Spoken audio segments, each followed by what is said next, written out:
तर नमस्कार सर्वांचं आपल्या चलाच कॅनन युट्यूब चॅनलवर पुन्हा एकदा स्वागत आहे. तर आज आपण ज्या दावणीला भेट द्यायला आलोय ते म्हणजे सयाजीराव गायकवाड राहणार बेलावडे.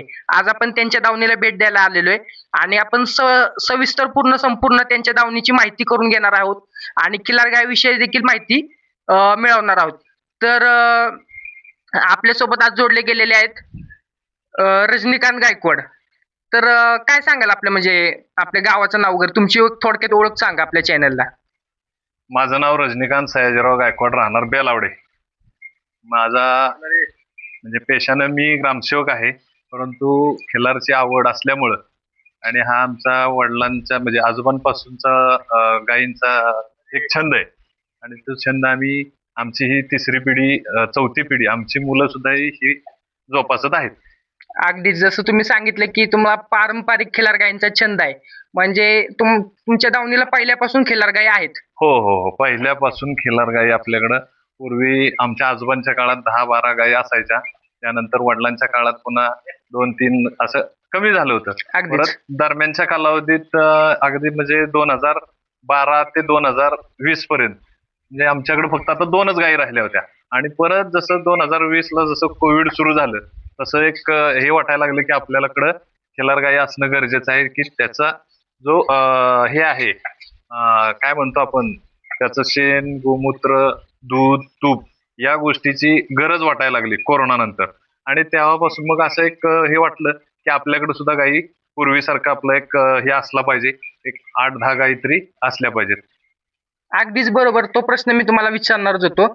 हल्लीच्या काळात एचएफ आणि जर्सी गायींचं प्रमाण खूप वाढलेलं आहे आपल्या या भागात, म्हणजे सातारा भागात हल्ली दूध डेअरी व्यवसायामुळे सगळे लोक एचएफ कडे वळालेले आहेत. तरी तुम्ही जसा आता मुद्दा कव्हर केला की घरी खायला तूप, दूध, या दृष्टिकोनातून कसं म्हणजे खिल्लार गायींचा म्हणजे आपल्या इथं संभ्रम तर असा निर्माण झाला की खिल्लार गायीला दूध कमी. अगदी म्हणजे एक जिव्हाळ्याचा प्रश्न विचारला, ज्याच्यावरती गेले 10 वर्षापासून मी विचार करतोय की लोकांना मी सांगण्याचा हाच प्रयत्न करतोय की आजपर्यंत माझ्या कुटुंबानं म्हणजे आजोबा असतील किंवा वडील असतील किंवा मी असेल किंवा आता आमची येणारी पुढची पिढी आहे, आमच्याकडे आजपर्यंत कधीही एचएफ किंवा जर्सी गाय कधीही पाळलेली नाही. त्याचं कारण असं आहे की ते जे दूध आहे ते दूध नसून म्हणजे निव्वळ आपण जो जनावरांना खुराक आणि हे देतोय त्यातनं तो अर्क तयार होऊन निव्वळ पांढरं पाणी म्हणूनच आपण आपल्या मुलांना देऊ शकतो. त्याच्यातून मुलांना आवश्यक असणारे जे काही घटक आहेत जे खिलार गायीमधून मिळतात ते त्या गायीच्या दुधापासून मिळू शकत नाहीत. आणि त्याचं म्हणजे खिलार आणि एचएफ याचा जर फरक तुम्ही जर विचाराल तर मी असं म्हणेन की एखादी एचएफ गाय जी आहे ही 20 लिटर दूध देत असते आणि खिलार जी गाय आहे ती अगदी 6 लिटरच दोन्ही वेळचं मिळून, म्हणजे एचएफचं 20 लिटर आणि खिलार गाईचं 6 लिटर हा त्यांचा एक रेशो ठरलेला आहे.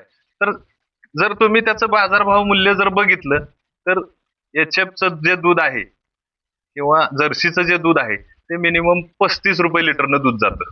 अगदीच.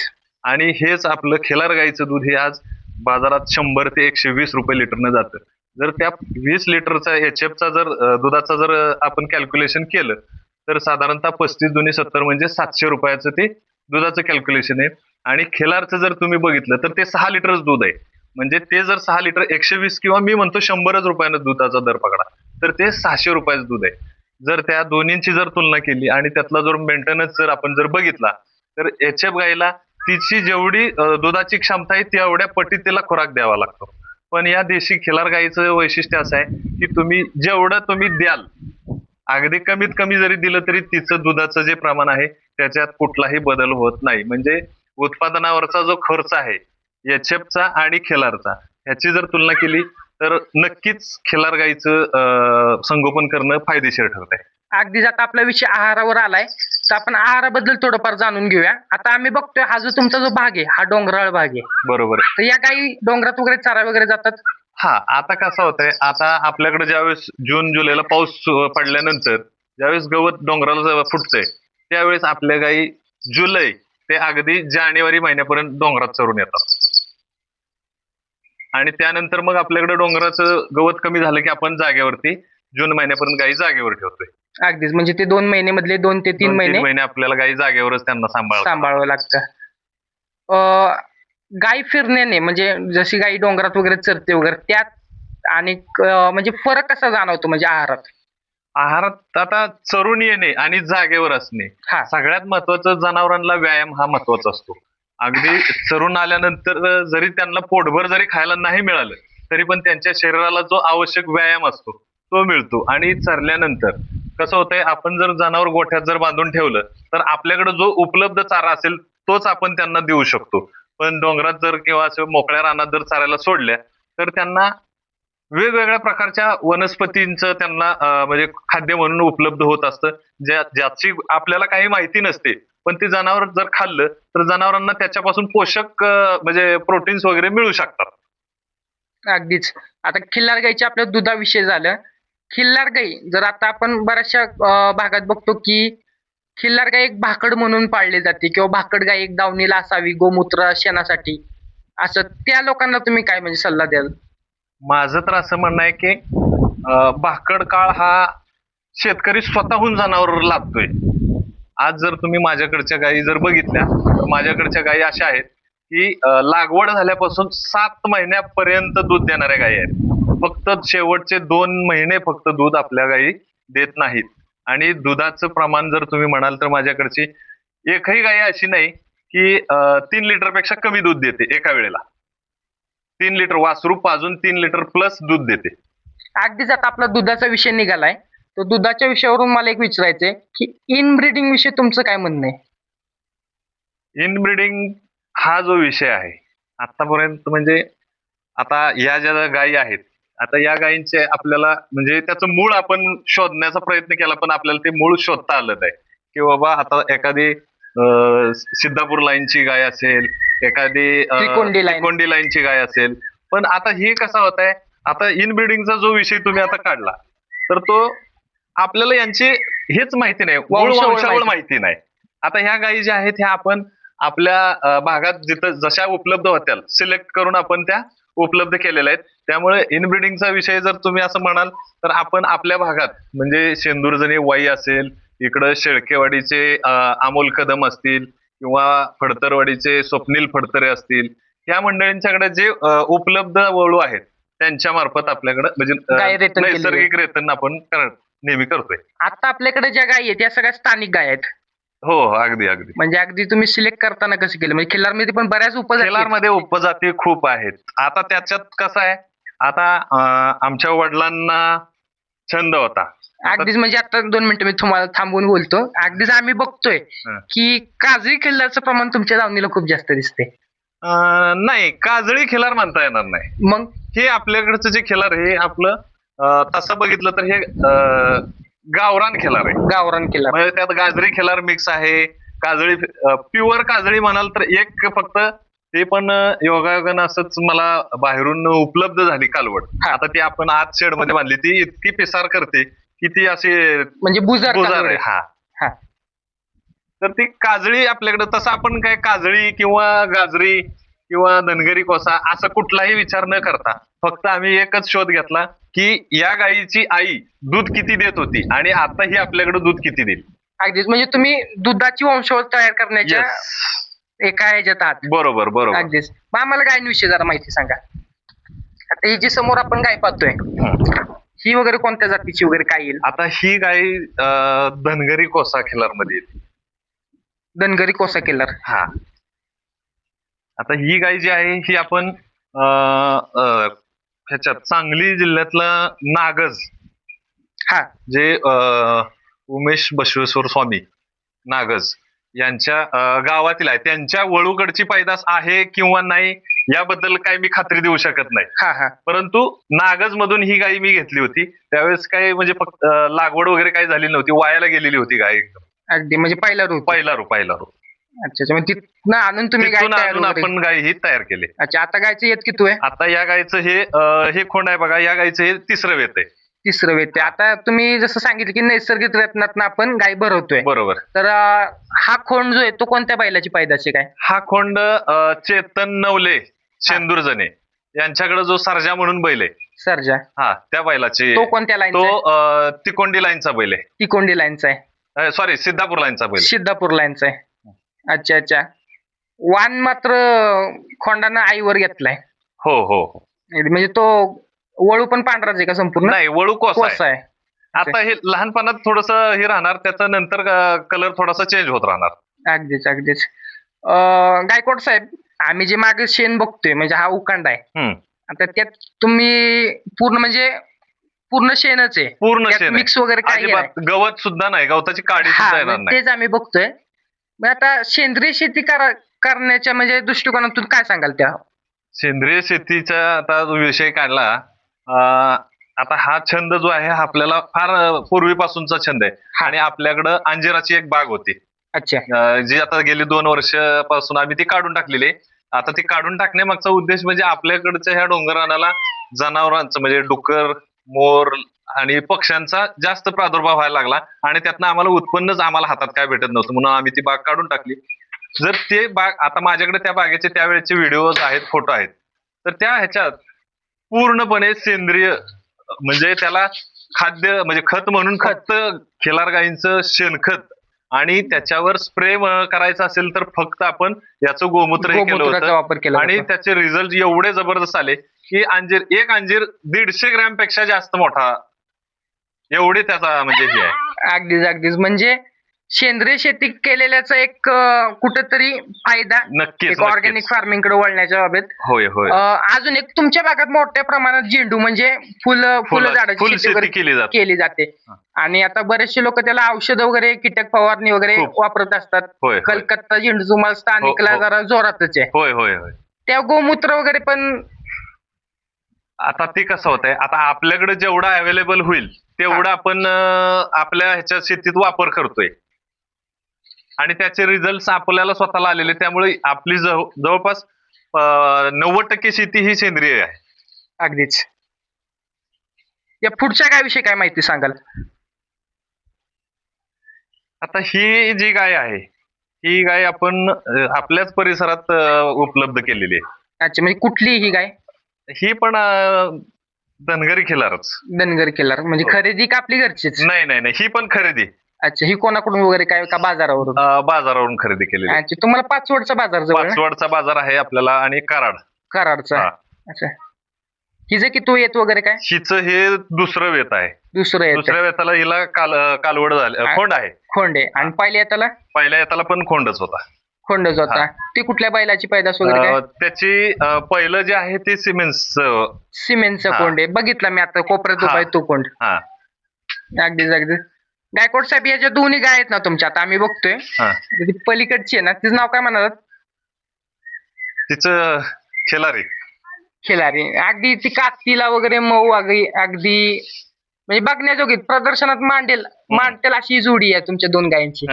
असं तुम्ही प्रदर्शन वगैरे काय करता का? नाही, काय होतंय, प्रदर्शन करणं किंवा त्या गोष्टीला जेवढा आपण वेळ देतो तुलनेत त्याचा तेवढा बेनिफिट उपलब्ध म्हणजे मिळत नाही. अगदीच. त्याचं कारण असं आहे की आपण एवढं आता प्रदर्शन आपल्याकडं कराडला भरतंय, इकडं औंधला भरतंय, पुसेगावला भरतंय. आता इथून जर आपल्याला तिथपर्यंत जायचं म्हणलं तर किमान 5,000 रुपये जातात आणि दिवस मोडतो. आणि तुलनेत तिथं जर प्रदर्शनात आपल्याला नंबर मिळाला चुकून, हा, आता त्याच्यात पण नंबर देणे न देणे तो त्या कमिटीचा भाग असतो. तिथं पण थोडस हे राहतं. तर तिथं जर नंबर आला तर तिथं बक्षिसाची रक्कम अगदी नगण्य माफक दिली जाते, म्हणजे जेणेकरून जाण्याचा खर्च सुद्धा निघत नाही. अगदीच अगदीच. म्हणजे खिलार जर वाढवायचा असेल तर ह्या गोष्टीकडे थोडस म्हणजे आयोजकांनी लक्ष दिलं पाहिजे.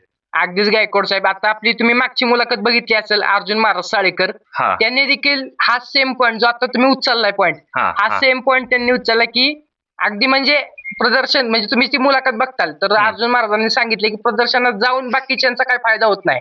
जे ठरलेले काय काय Yes. ठिकाणी होतंय पण तसं बरोबर एक पार्शलिटी झाले का ते असं, तर तिथं कुठेतरी एक थोडा प्रयत्न झाला पाहिजे. असं प्रयत्न मी 2-3 वेळा पुसेगावला गेलो होतो. माझ्याकडे पण एक चांगली चॅम्पियन गाय होती. अच्छा, पण जसं आता आपली जी चर्चा झाली की पार्सलिटी होती, बरोबर. त्याच्यातून त्यांच्याशी म्हणजे ज्या आयोजक कमिटी आहे त्यांच्या जवळची जी लोक असतील त्यांना तो नंबर दिला जातो. अगदीच.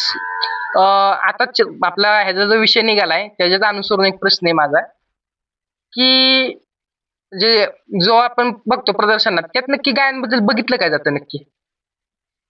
आता बघितलं काय जातं. आता प्रश्न तसा म्हणजे खूप चांगला प्रश्न विचारलाय. बघितलं काय जातं तर ते जाणकारांनाच माहिती असतं की अच्छा अच्छा. नेमकं म्हणजे बघणारी सिस्टीम कोण असते. डॉक्टर्स असतात, काही खिलार क्षेत्रातले नामांकित व्यक्तिमत्व असतात, वळू मालक वळू असतात. मालक असतात. आता त्याच्यात बऱ्याचशा गोष्टी आहेत बघण्यासारख्या की नाकपुडी कशी आहे, कान कसे आहेत, पायाचे खूर कसे आहेत, शेपूट गोंडा कसा आहे, त्याला गोम भावरा, ह्या सगळ्या गोष्टी बघितल्या जातात. अगदीच. आता आपण वळूमध्ये ज्यावेळेस प्रदर्शनं भरवतो, आता आम्ही पण बरेच प्रदर्शनं अटेंड करत असतो. काही प्रदर्शनात आम्हाला अगदी हे करण्यासाठी पण सांगितलं जातं, की तुम्ही तुमची पारख सांगा आणि आम्हाला कळवा. तर आम्ही बघत असतो त्यात आम्हाला आहे ना, बरचसं आपण मागच्या दृष्टिकोनातून बघतो जसं की गळचे भवरा किंवा बाशिंग भवरा म्हणजे जे बट्टे जे असतात, ते बट्टे बट्टे बघून वगैरे आपण हे करत असतो, की नंबर वगैरे काढण्यात त्यांना म्हणजे मदत करत असतो. तर गाईला पण तसंच काही पकडलं वगैरे जातं का असा माझा प्रश्न आहे? नाही, हे बघा आता कसं आहे. आता ह्या काही ज्या गोष्टी बट्टे जे म्हटलं जातं आता, हां. आता हे बट्टे वगैरे जे काय प्रकार आहे, हा बाजारातल्या लोकांनी एखाद्या वस्तूची किंमत कमी करण्यासाठी केलेला तयार एक केलं. प्रयत्न आहे. अच्छा. आता सांगायचं म्हटलं तर माझ्याकडं म्हणजे मी 2000 पूर्वी ज्यावेळेस मी शेती स्वतः करत होतो, बैल स्वतः आऊत चालवत होतो, हां. त्यावेळेस आमच्याकडं एक बैल असा होता की त्या बैलाला शेपूट त्याचं पूर्ण पांढरं होतं, खूर एकदम गाजरे होते, हां. अंगावर 4 ठिकाणी गोम होती, त्याचा भावरा अगदी मुचाटीवर होता. मुचाटणीवर वर सेंटरला होता. हां. पण तो बैल इतका जबरदस्त होता की त्या बैलासारखं कुठलाच बैल काम करत नव्हता. अगदीच, अगदीच. म्हणजे आता आपला कुठेतरी एक पॉइंट जुळतोय. कारण की आमची काल जी मुलाखत झाली विपुल ड्रायव्हर रहमतपूरकर, ते प्रसिद्ध वळू मालक आहेत. त्यांच्याकडे आमची काल मुलाखत झाली. माझा प्रश्न कालच्या मुलाखतीत त्यांना असा होता, की कर्नाटक भागात जे मोठे प्रसिद्ध वळू मालक आहेत किंवा जे जुने जाणकार आहेत, जुन्या खाणी आहेत कर्नाटक भागात किंवा आपल्या सांगली जत बॉर्डरला ज्या आहेत, त्यांचं म्हणणं असं आहे, की गायीला सगळे वट्टे माप आहेत. कारण की ती गोमाता आहे. हम्म. बट्टा फक्त बैलालाच आहे. आणि अगदी तुम्ही तुमचं स्वतः घरचं उदाहरण दिलं, की एवढं सगळं असून त्या बैलाच्या पायात लक्ष्मी होती. नक्की नक्की.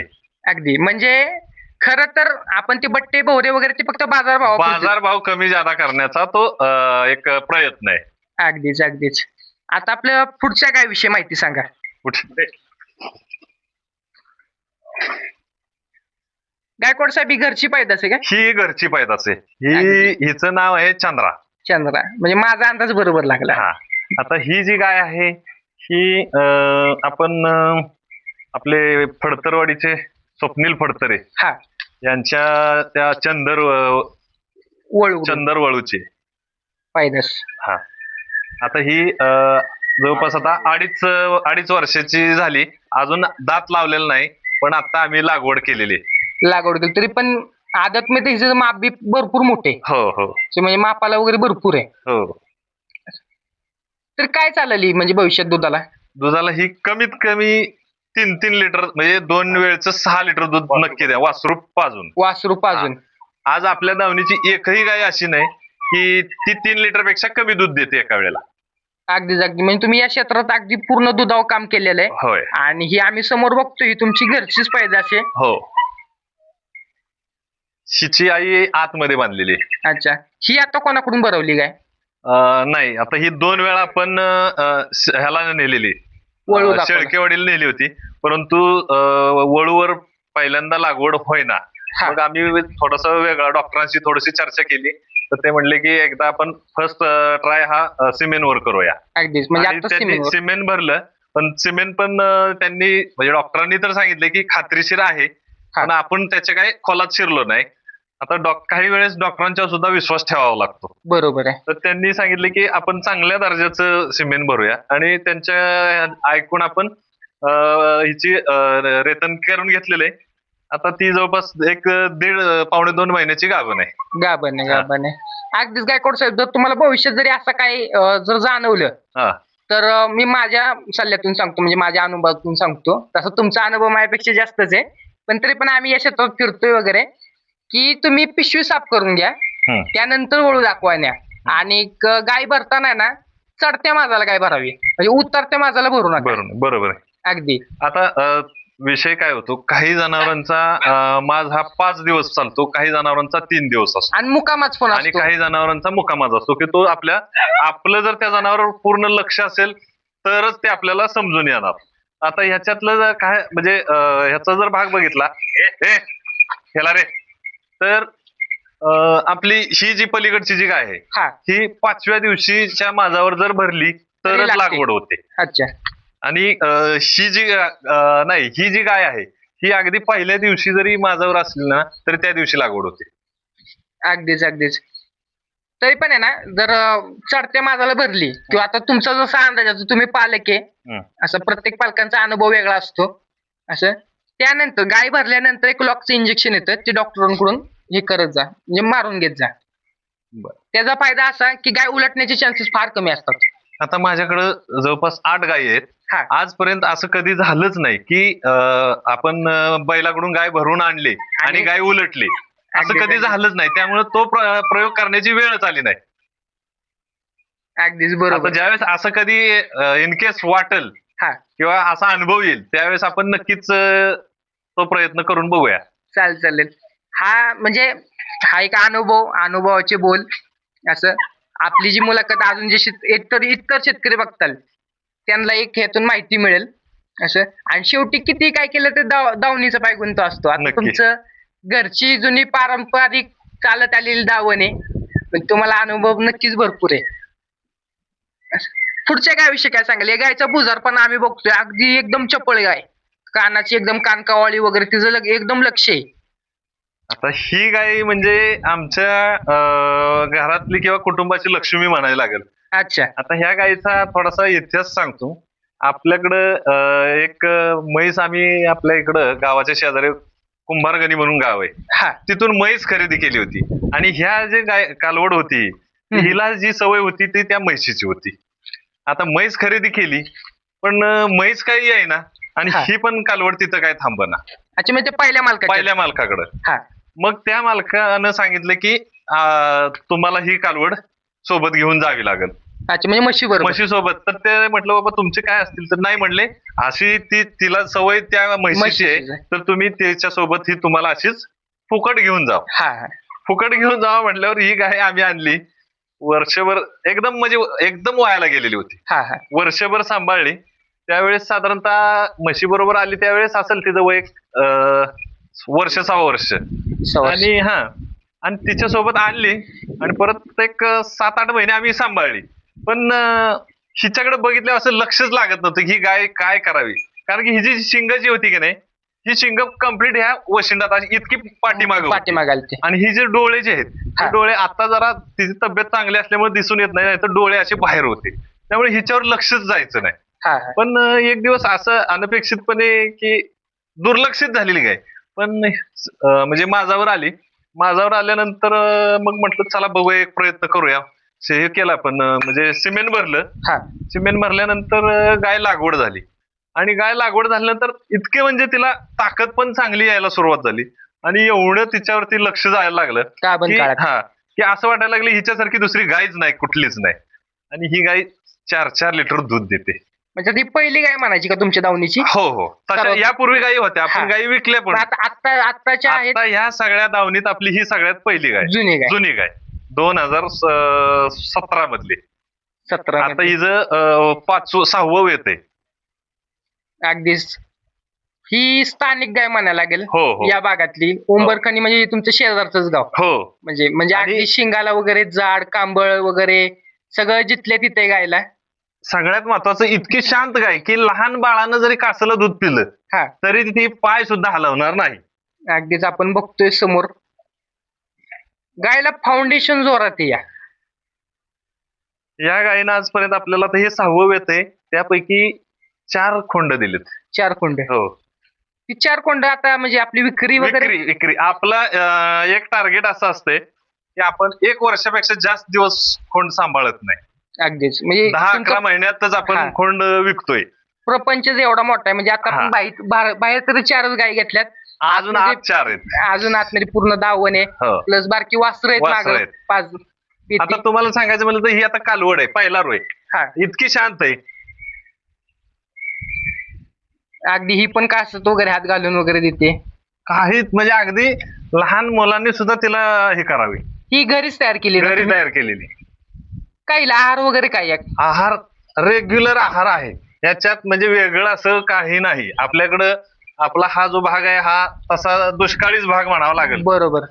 पावसाळ्यावर म्हणजे पावसावर शेती आपली चालते, शेती भात शेती तर मुख्यतः केली जाते. मुख्य भात शेती. आता तसं म्हटलं तर आता आपण थोडस आपल्याकडं म्हशी आहेत, हा त्या म्हशींच्या ह्याच्यासाठी आपल्याला ओली वैरण वगैरे हे करावी लागते.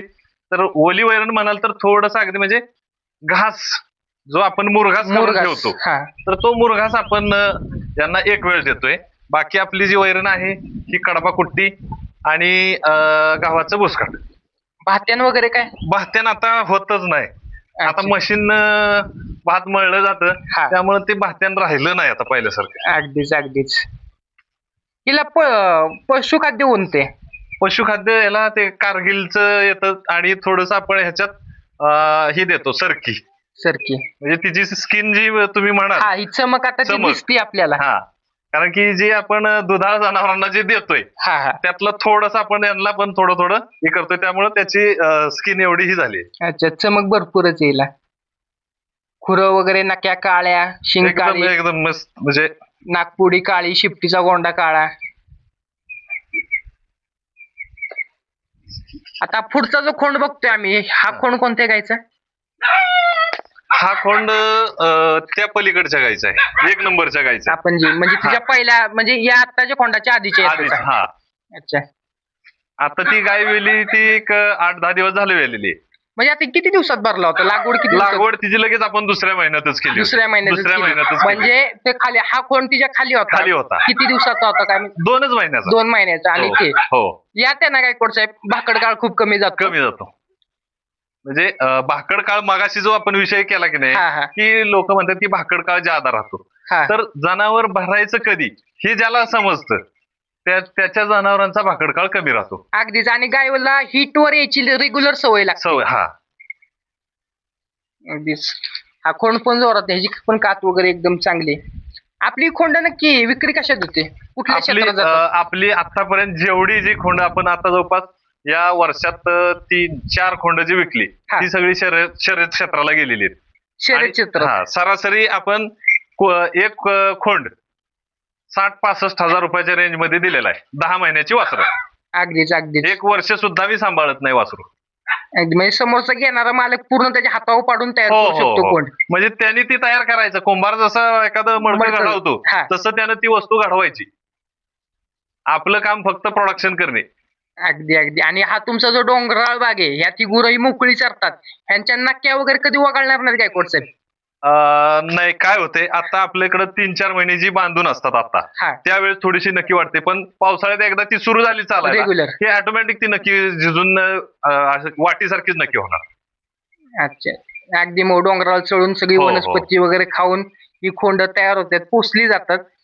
आणि ही खरं तर अशी खोंड म्हणजे आपण जो म्हणतो सलगर बाग, हा. सलगर बाग ज्या खोंडांसाठी फेमस आहे, म्हणजे त्यांचा डोंगरात त्या गाई डोंगरात. चराई वगैरे हो, जातात हो. असं. त्यांना दावच नसतं सलगर हा. भागातल्या, परंतु आपली ही जनावर बांधल्याशिवाय आपल्याकडे पर्याय नाही. अगदीच. पण अगदीच तुमचं सांभाळच्या प्रकारे, कारण की तुम्हाला एवढं नैसर्गिक पाचगणी महाबळेश्वरचं हे लाभलेलं आहे, एवढा सुंदर निसर्ग आहे आजूबाजूला.